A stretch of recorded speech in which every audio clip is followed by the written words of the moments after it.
महाराज की, दुर्गा मैया की, लक्ष्मी मैया की, कामाख्या मैया की, इष्ट देवता की, कुल देवता की। जय जय श्री सीताराम, जय जय श्री राधे श्याम। भगवान के स्मरण करें, गणेश बाबा के ध्यान दे, कलश के धूप दिखावे, बड़े अच्छे फूल हाथ में धोले। लास्ट में राजा था, एक बार वो अपनी स्त्री के साथ अपनी ससुराल गया, वहीं रहने लगा। एक दिन आधी रात के समय पुत्र के शोक से व्याकुल कोई स्त्री रो रही थी, क्योंकि उनका बेटा मर गया था। अपने बेटे के दर्शन से निराश हो चुकी थी, छाती पीट पीट कर रोती कहती कि मुझ बूढ़ी माता का एक बेटा सहारा था, वो भी मर गया। उसका विवरण सुनकर राजा जिमुख वाहन का तो मानो गिर हो गया। तो तत्काल उस स्त्री के पास गया, उसे पूछा तुम्हारा बेटा कैसे मरा है। बूढ़ी माँ ने कहा, बूढ़ी माँ से पूछा, बूढ़ी माँ ने कहा क्या कहे, इस जंगल में एक गरुड़ नाम का पक्षी है जो आकर के गांव के लड़कों को खा जाता है। इस पर दयालु राजा ने कहा माता तुम रो मत, आनंद से बैठो, मैं तुम्हारे बच्चे को बचाने का प्रयत्न करूंगा। ऐसा कहकर राजा उस स्थान पर गया जहाँ गरुड़ आकर प्रतिदिन मांस खाया करता। उसी समय गरुड़ भी उस राजा पर टूट पड़ा, राजा के शरीर का मांस मुझकर खाने लगा। जब भगवान का मांस खा गया तो राजा ने स्वयं अपना दाहिना अंग बढ़ा दिया। जब राजा के इस साहस को देखा तो गरुड़ आश्चर्यचकित हो गया और उसने पूछा कि तुम साधारण मनुष्य नहीं हो, तुम कोई देवयोनि हो, तुम अपना परिचय बताओ। राजा ने कहा भाई तुम मांस खाने वाला है, मांस खाओ, कुल खानदान को पूछते हो। गरुड़ कहा नहीं, जब तक नहीं बताओ तब तक नहीं खाऊंगा। कहा ठीक है, तुम नहीं चाहते हो तो सुनो, मेरे माँ का नाम सब्या है, मेरे पिता का नाम शालिग्राम है, शुभ वंश में मेरा जन्म हुआ है, जिमुख वाहन मेरा नाम है। राजा की दयालुता देखकर गरुड़ ने कहा हे महाराज तुम्हारे मन में जो अभिलाषा हो वो वर मांगे। राजा ने कहा हे पक्षीराज यदि आप मुझ पर वरदान देना चाहते हैं तो ऐसा वरदान दीजिए कि अब तक आपने जितने आदमी को खाया है मारा है वो सब जीवित हो जाए, और आज के बाद आप यहाँ किसी को मारेंगे नहीं, और यहाँ जो जन्म ले वह बच्चा दीर्घायु हो। इस प्रकार ब्रह्म ऋषि कहते हैं पक्षीराज गरुड़ राजा को वरदान देखा, स्वयं अमृत लाने के लिए नाव में चले गए। वहाँ से अमृत लाकर उन्होंने मनुष्य को हड्डियों पर बरसाया। ऐसा करने से सब लोग जीवित हो गए जिनको कि पहले गरुड़ खाया था। राजा के प्यार और गरुड़ की कृपा से वहाँ वालों का जो कष्ट था दूर हो गया। प्रेम से बोले भगवान की। उस समय राजा के शरीर की शोभा धनी हो गई थी। राजा की दयालुता देखकर गरुड़ ने फिर कहा मैं संसार के कल्याण के लिए तुम्हें एक वरदान और देता हूँ। आज आश्विन महीना का अष्टमी तिथि है, यह तिथि तुम्हारे नाम से प्रसिद्ध हो जाएगा। ये दुर्गा विष्णु नारायण की पूजा करने से फल प्राप्त होता है। तुम्हारे नाम से अष्टमी तिथि को जो सुहागन स्त्री अपने पुत्र की दीर्घायु के लिए प्रार्थना करेगी उसका पुत्र दीर्घायु होगा। तुम्हारे नाम से आज का दिन प्रसिद्ध हो जाएगा। इस प्रकार उसे वरदान देकर गरुड़ भी बैकुंठ को चले गए, राजा भी अपने नगर को गए।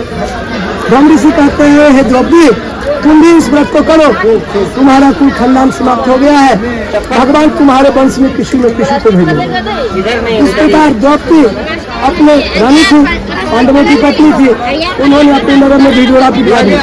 सारी स्त्रियां बैठकर आश्विन महीने की अष्टमी तिथि को जिमुख वाहन का व्रत किया, कथा सुनी, जिसके प्रभाव से वहाँ एक पीपल का पेड़ था।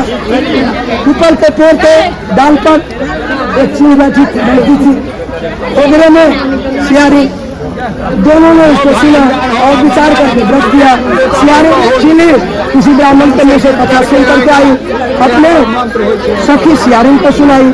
सियारिन कथा श्रवण की और कथा सुनकर आधी कथा हुई तो उसे भूख लगा, वो अपने भूख मिटाने के लिए श्मशान भूमि में जाकर मुर्दे का मांस खा लिया। परंतु चीनी सुबह ले जाकर गौशाले से दूध पी ली, पारना की, दोनों मर गए। दोनों मरने के बाद पशु पक्षी का जोनी से मुक्ति होकर मनुष्य का जोनी मिला। बड़े धनाधिकाशी नरेश के यहाँ जन्म मिले, बड़े खुशहाल, बड़े सुंदर अच्छे से जीत।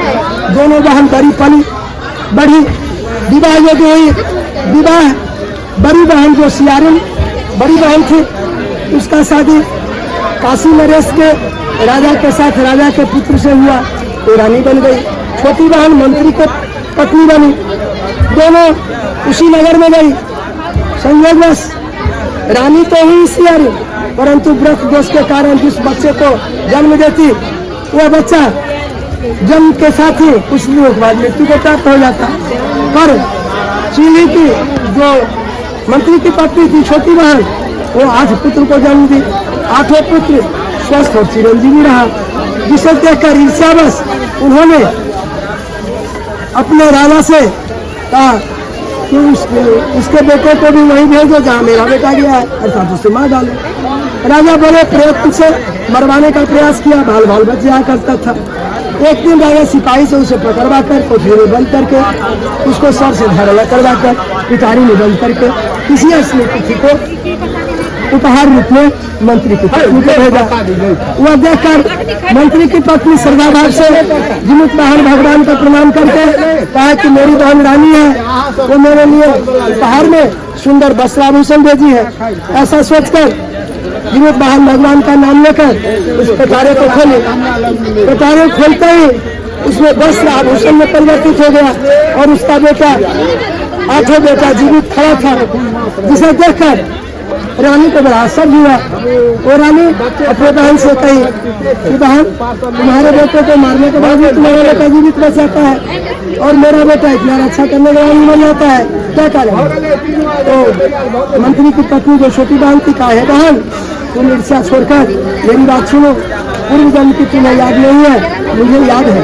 पूर्व जन्म में किस सियारिन थी, मैं चीनी थी, दोनों बहन एक पेड़ पर रहा करती थी। जीवित बहन का व्रत किया, तुमने आधी रात में व्रत खंडित कर लिया, मांस खा ली। इस दोष के कारण तुम्हारे बेटे मर जाते हैं। अभी भी श्रद्धा भाव के साथ मनुष्य को मिला है, श्रद्धा भाव के साथ छोड़कर व्रत करो, जिसके प्रभाव से तुम्हें कल्याण है।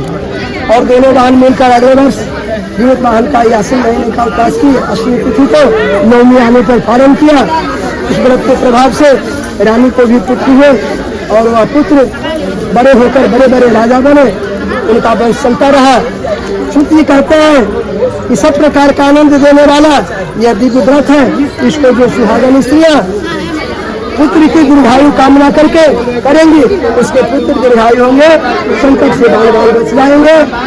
इस प्रकार कथा कहकर सुत जी बड़े आनंदित हुए। जैसे पूर्व में कथा व्रत करने वाले द्रौपदी का वंश चला, जो राजा परीक्षित हुए, महाभारत के युद्ध में सब मृत्यु को प्राप्त हो गए थे, परंतु जैसे सियारिन चीली पशु पक्षी के योनि से उतर करके मनुष्य योनि प्राप्त की, उसी तरह हम सभी व्रती को भगवान मनोकामना पूर्ण करे। बोलिए जीवित बहन भगवान की। कल जोड़ करके सभी देवी देवताओं से प्रार्थना करते हैं, जितना भगवान से प्रार्थना कीजिए। बस मूल मंत्र त्वमेव माता स पिता त्वमेव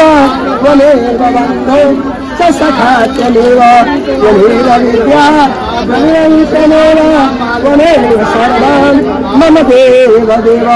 प्रेम से बोलिए जीवित बहन भगवान की, दुर्गा महारानी की, कामाख्या महारानी की, अपने अपने इष्ट देवता की, कुल देवता की, ग्राम देवता की। जय जय श्री सीताराम, जय जय श्री राधेश्याम। हर हर हर महादेव शंभु।